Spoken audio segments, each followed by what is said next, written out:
There are some, for example, a study recently out of the University of Southern California, and economists there say that by eliminating just one of the tax breaks for the corporations that have yet to go into effect, and they were designed to keep the companies in the state, would cost just one of them 144,000 jobs. And if you multiply that by all the other tax breaks that you want to eliminate, you would indeed eliminate jobs from the private sector as well. So do you not have conflicting studies, for one thing? And yes, you may lose jobs if you cut the state budget, but you'll lose jobs as well if you tax more businesses and employers. But here's the deal. I'm not proposing taxing more on businesses and employers. The only thing we're doing is we're talking about delaying the implementation of new breaks.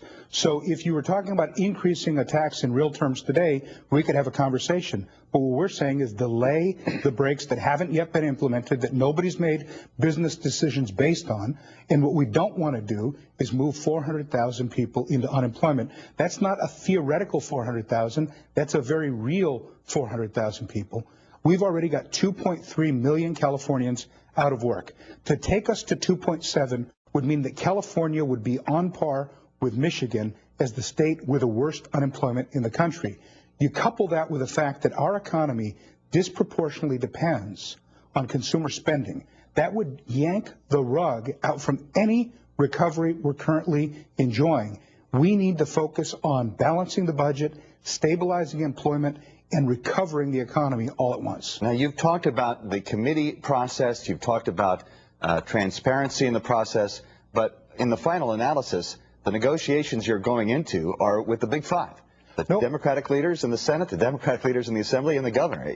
I mean, once again, we'll have to negotiate this behind closed doors, correct? There will be elements that will have to be negotiated by the Big Five. Obviously, that's always been the clear understanding. But the four corners of the budget will be negotiated and open. That's why we've had this this conference committee process as thoroughly as we have. Yesterday, earlier in the week, Senator Steinberg and I met with the Republican leaders. They've committed to continuing moving forward through the conference committee process. So we're going to continue to do as much as we can through the conference committee process, and then whatever rough edges we need to sand out in Big Five, we'll go do that, and we'll bring it back, and we'll have a public debate about those elements as well. 30 seconds left on a different issue.